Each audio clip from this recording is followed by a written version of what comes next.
سے شام تک سخت محنت کے بعد جب میں گھر آیا تو بھائی نے پوچھا آج کیا کمایا، بیوی نے پوچھا کیا بچایا، بچوں نے پوچھا کیا لایا، صرف ایک ماں نے پوچھا تم نے کچھ کھایا۔ ماں تیری عظمت کو ہمیشہ سلام، اس ماں کا ہم سے احترام کیا ہوگا، اس ماں کی گود سے بڑھ کر قیام کیا ہوگا، جس ماں کی قدموں تلے جنت ہے اس ماں کے سر کا مقام کیا ہوگا۔ وفا کرنی ہے تو ماں باپ سے کرو، دنیا آپ کو تب ہی پیار کرے گی جب آپ کے پاس دنیا والوں کے لیے کچھ ہوگا۔ بسم اللہ الرحمن الرحیم، السلام علیکم۔ میں نے ایک واقعہ سنا تھا کہ ایک لڑکا اور ایک لڑکی کی شادی ہو جاتی ہے، تو وہ لڑکا جو ہے وہ شادی کی پہلی رات ہی کوئی بھی خوشی سے کچھ کھانے کی کوئی چیز لے کے آتا ہے اور اپنی بیگم کو دیتا ہے کہ بیگم یہ لو، یہ تمہارے لیے میں بڑے پیار سے لے کر آیا ہوں۔ تو بیگم صاحبہ کہتی ہے کہ اپنی ماں کو بھی اٹھاؤ، ہم سب مل کے کھاتے ہیں۔ تو لڑکا کہتا ہے نہیں، میں یہ تمہارے لیے لایا ہوں، ماں جی سوئی ہوئی ہیں۔ لڑکی کہتی ہے کہ نہیں، آپ پہلے اپنی ماں کو اٹھاؤ پھر یہ ہم مل کے کھائیں گے۔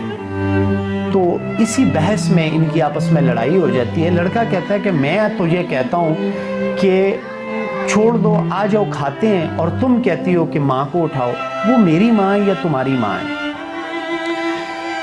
اسی کشمکش میں لڑکی جو ہے وہ غصے میں آ جاتی ہے اور وہ لڑکی کہتی ہے کہ مجھے طلاق دو اور ابھی دو اور اسی ٹائم دو، میں تمہارے ساتھ زندگی نہیں گزار سکتی۔ وہ بہت سمجھاتا ہے کہ کیا وجہ کیا ہے، میری ماں ہے، میں اس کو نہیں اٹھانا چاہتا، ہم دونوں مل کے کھانا چاہتے ہیں۔ بہرحال وہ لڑکی بضد ہو جاتی ہے اور وہ کہتی ہے کہ مجھے ابھی طلاق دو، مجھے ابھی اپنے گھر جانا ہے، اور وہ لڑکی جو ہے وہ طلاق لے کے اسی رات اپنے گھر واپس چلی جاتی ہے۔ تو جب وہ لڑکی کی بھی شادی ہو جاتی ہے، لڑکے کی بھی کہیں شادی ہو جاتی ہے، تو وہ لڑکی کو جو ہے بہت فرما بردار اولاد ملتی ہے، بہت فرما بردار۔ اس دور میں گاڑی وغیرہ نہیں ہوتی تھی، بہت پرانا واقعہ ہے۔ تو ماں کو کہتے ہیں کہ ماں جی آپ نے بھی حج پہ جانا ہے، کیونکہ قافلہ جا رہا ہے تو آپ نے بھی۔ تو ماں کہتی ہے بیٹا میرے لیے تو اتنا دور چلنا مشکل ہے، تو آپ لوگ جاؤ۔ بچے کہتے ہیں 5 جوان آپ کے بیٹے ہوتے ہوئے بھی آپ اپنے پیدل پاؤں سے جائیں گی، ایسا نہیں ہوگا۔ ماں جی ہم آپ کے لیے تخت بنائیں گے اور تخت پہ آپ بیٹھی ہوں گی اور آپ کو حج کے لیے لے کے جائیں گے۔ ماں کہتی نہیں بیٹا آپ لوگ کیسے اتنی وہ، بیٹے کہتے ہیں یہ ہمارے لیے شرف ہوگا۔ بہرحال ماں کو راضی کر لیتے ہیں اور حج کے لیے چل پڑتے ہیں۔ تو جب جا رہے ہوتے ہیں تو دور دراز جا کے کہیں تھک جاتے ہیں تو کھانے کے وقفے کے لیے بیٹھ جاتے ہیں۔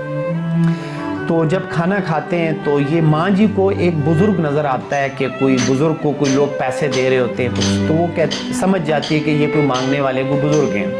تو اپنے بچوں کو کہتی ہے کہ بیٹا وہ جاؤ سامنے وہ جو بزرگ بیٹھے ہیں ان کو بھی کھانا دو جا کے۔ تو بیٹا جاتا ہے ان کو کھانا دے کے آ جاتا ہے، وہ کھا لیتے ہیں۔ پھر اتنی دیر میں یہ قافلہ اٹھتا ہے اور ماں جی کا تخت کو بھی بچے اٹھاتے ہیں اور یہ چل پڑتے ہیں۔ تو جب چل رہے ہوتے ہیں تو وہ جاتے جاتے وہ راستے میں وہ بزرگ بیٹھا ہوتا ہے تو اس پر اس خاتون کی نظر پڑ جاتی ہے۔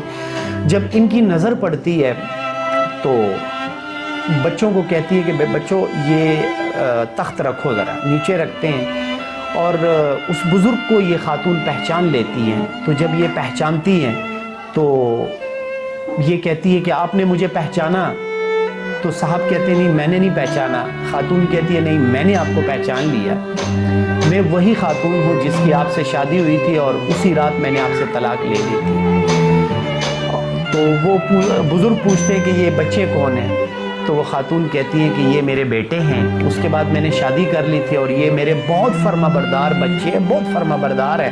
اب یہ حج کے لیے ہم لوگ جا رہے ہیں تو میرے بچے یہ مان نہیں رہے تھے کہ میں پیدل جاؤں گی، تو میرے بچوں نے یہ میرے لیے تخت بنایا اور میں تخت پر بیٹھ کر جو ہے حج پہ جا رہی ہوں۔ بزرگ روتے ہیں تو خاتون پوچھتی ہے کہ آپ نے بھی شادی کی؟ وہ صاحب بولتے ہیں ہاں جی میں نے شادی کی ہے، لیکن میرا کوئی بھی بیٹا فرما بردار نہیں ہے، وہ سب بچے جوان ہو گئے ہیں، ان کی میں نے شادیاں کرا دی، اب مجھے چھوڑ گئے ہیں تو میں یہاں بیٹھا ہوں فقیروں کی طرح۔ تو یہ خاتون پھر اس کو یاد دلاتی ہے کہ یاد کرو کہ جس دن آپ نے مجھے کہا تھا کہ ماں کو چھوڑو، میں اور آپ مل کے کھاتے ہیں، ماں سوئی ہوئی ہے، تو میں اسی وجہ سے تم سے طلاق لے کے چلی گئی تھی. اگر میں تم سے طلاق نہ لیتی تو آج میں بھی تمہارے ساتھ ادھر بیٹھ کر مانگ رہی ہوتی. کیونکہ ہم کیوں بھول جاتے اپنے والدین کو؟ ہمیں یاد کرنا چاہیے کہ ہمارے والدین ہمارے ساتھ کتنی سختیاں برداشت کرتے ہیں، ہمارے ساتھ کتنا پیار کرتے ہیں، ہمارے ساتھ کتنی محبت کرتے ہیں. ایک لڑکی ہمارے گھر میں آ جائے تو ہم اپنے والدین کے ساتھ ایسا سلوک کریں. خدا کے لیے یہ زندگی جو ہے یہ بہت تھوڑی ہے، ایک سانس کی زندگی ہے، ایک سیکنڈ کی زندگی ہے. تو یہ میری خواہش تھی کہ میں ماں جی کے ساتھ بیٹھ کے اس طرح کی ویڈیو بناؤں. اور میں آپ کو صحیح بتا رہا ہوں، ماں جی کو میں نے ابھی بتایا نہیں ہے کہ یہ میں سوشل میڈیا پہ یہ اپلوڈ کروں گا.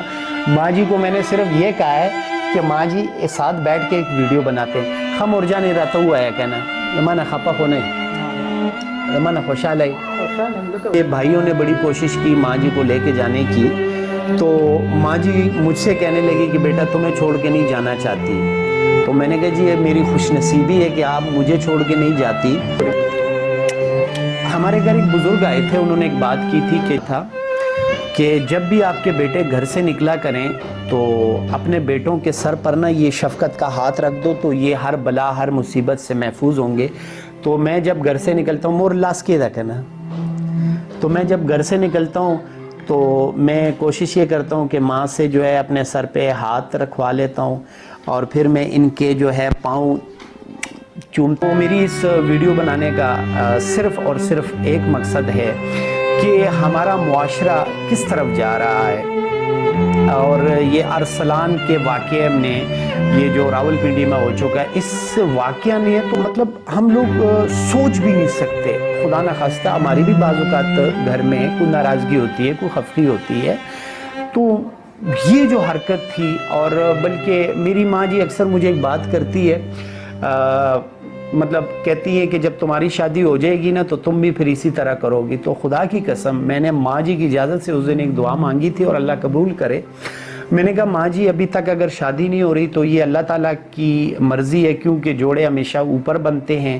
اللہ تعالیٰ کو جب منظور ہوگا تو میری شادی ہو جائے گی. لیکن میں یہ معاشرے کے لوگوں کو دیکھ کر ایک دعا میں نے کی ہے. میں نے کہا یا اللہ اگر میری شادی ہو تو اس سے ہو جو میری والدین میرے بہن بھائیوں کی قدر کرنے والی ہو، ان سب کی رسپیکٹ کرنے والی ہو. نہیں تو یا اللہ تعالیٰ عورت کو مجھے بالکل نہ دے، لیکن اگر مجھے دے تو یا اللہ وہ عورت دے مجھے، وہ وہاں میری شادی کرا کہ میری جو بیگم ہوگی وہ میری والدین اور میرے ماں باپ کی بہت زیادہ رسپیکٹ کرے، میری نہ کرے، میرے والدین کی کرے تو مجھے بہت زیادہ خوشی ہوگی. یہ کچھ دن پہلے ہم نے ایک واقعہ دیکھا جو بہت دردناک، اور اس واقعہ نے پورے پاکستان اور جہاں جہاں پر بھی لوگ بستے ہیں، اور انہوں نے وہ ویڈیو دیکھی کہ ارسلان نامی بدبخت انسان نے اپنی والدہ پر جو تشدد کیا. اور وہ ویڈیو جس نے بھی دیکھی ہم سب کو بہت زیادہ دکھ ہوا اور بہت زیادہ تکلیف ہوئی. وہ تو سزا کے قابل ہے، اس کو سزا ضرور ملے گی، لیکن ہم یہ دعا بھی کرتے ہیں کیونکہ جس بیٹے نے مارا ہے تو وہ ماں تھی اس کی. تو ماں کا دل جو ہے وہ بڑا نرم ہوتا ہے، موم کی طرح ہوتا ہے. مہینہ یا 2 مہینے نہیں گزریں گے کہ وہ ماں جو ہے وہ والدہ صاحبہ ان کی، وہ اپنے بیٹے کو معاف بھی کر دیں گی. اور یہ ہمارے ہر گھر کی کہانی ہے. آج کل زیادہ تر گھروں میں جو ہے ایسے ہوتا ہے کہ لوگ جو ہے اپنے والدین سے بدتمیزی کرتے ہیں، اپنے والدین کی نافرمانی کرتے ہیں. میری ماں جی یہاں پر میرے ساتھ موجود ہے. میری ماں جی نے مجھے ایک واقعہ بیان کیا تھا کہ آپ نبی پاک صلی اللہ علیہ وسلم تشریف فرما تھے تو ایک صحابی جو ہے وہ تشریف لائے اور سلام کیا. تو آپ نبی پاک صلی اللہ علیہ وسلم نے سلام کا جواب نہیں دیا اور آپ نے منہ پھیر لیا. تو اس صحابی نے رسول اللہ صلی اللہ علیہ وسلم سے عرض کی میرے سے ایسا کیا قصور ہو گیا کہ آپ نے میرے سلام کا بھی جواب نہیں دیا اور آپ نے منہ پھیر لیا. تو آپ نبی پاک صلی اللہ علیہ وسلم نے فرمایا کہ تم سے تمہاری ماں ناراض ہے اپنی ماں کو پہلے راضی کر کے آؤ، تو آپ اس بات سے اندازہ لگائیں کہ ماں صرف خفا تھی تو آپ نبی پاک صلی اللہ علیہ وسلم نے اس سے بات کرنا بھی جو ہے مناسب نہیں سمجھی۔ اور آج کے دور میں ہم اپنے والدین کو کتنی تکلیف دیتے ہیں، اپنے والدین کو کتنی اذیت دیتے ہیں۔ میں آپ کو ایک اور بات بتاتا ہوں، میری جو امی ہیں، میری جان ہے، مجھ سے بہت زیادہ پیار کرتی ہے، الحمدللہ الحمدللہ۔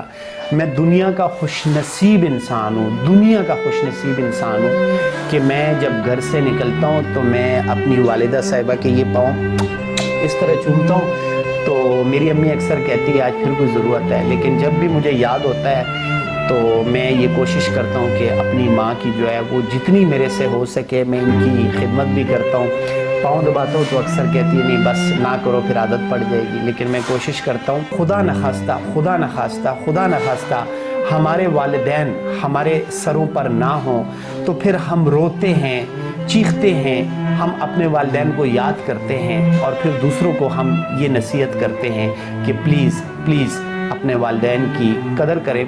میں آپ کو ان کو اردو جو ہے وہ نہیں سمجھتی، تو یہ تقریباً 1 سال ہو گیا، یہ میری خواہش تھی کہ میں ماں جی کے ساتھ اس طرح بیٹھ کے ویڈیو بناؤں، تو میری ماں جی جو ہے وہ نہیں بناتی تھی۔ آج بھی میں نے ان کو کہا ہے کہ جی میں نے نہ کسی کو دکھانی ہے اور اس کو شیئر نہیں کرنا، کیونکہ میری ماں جی جو ہے وہ الحمدللہ ہمیں راولپنڈی اسلام آباد میں جو ہے 25 سال سے زیادہ ہو گئے اور ان کو اردو نہیں آتی، تو اس بات سے آپ اندازہ لگا سکتے ہیں کہ یہ گھر سے بالکل باہر نہیں نکلتی۔ اور میری ماں ماشاءاللہ جو ہے زبر خاتون ہے، اللہ تعالیٰ نے ان کو بہت بڑا مرتبہ دیا ہے، اور وہ مرتبہ ایسا کہ میری ماں نے اپنی زندگی میں بہت سارے دکھ تکلیفیں جو ہے وہ جھیلی ہیں۔ تو ماشاءاللہ سب سے جو اچھی بات ہے، میری ماں جی جو ہے وہ دن کو 5 نہیں 6 نمازیں پڑھتی ہیں، حالانکہ یہ بیمار بھی رہتی ہیں، بہت زیادہ تکلیف بھی ہوتی ہے ان کو، مطلب یہ اشارے سے پڑھتی ہے نماز، بول نہیں سکتی، مطلب یہ کوئی پتہ نہیں، کچھ بزرگ ہیں جن کے پاس امی جاتی ہیں تو موسٹلی وہ یہ کہتے ہیں کہ آپ کی ماں جی پر کسی نے کالا علم کیا تھا اور وہ پرانا ہو چکا ہے، جل گئے، وہ ختم ہو گئے، گل گئے، تو اب اس کا کچھ نہیں ہو سکتا۔ لیکن ویسے میری امی بالکل اچھے طریقے سے بات کر سکتی ہیں، لیکن جب مصلی پر نماز پڑھتی ہیں تو میری ماں جو ہے وہ ایک لفظ بھی نہیں نکال سکتی، وہ پھر دل میں یا اشارے سے وہ نماز پڑھتی ہیں۔ اور ماشاءاللہ جو ہے تہجد جو ہے وہ بھی پڑھتی ہیں، موسٹلی پڑھتی ہیں، اور میں چونکہ بتا رہا ہوں کہ میں خوش نصیب ہوں کہ سب سے زیادہ دعا جو ہے میری لیے میری ماں کرتی ہے۔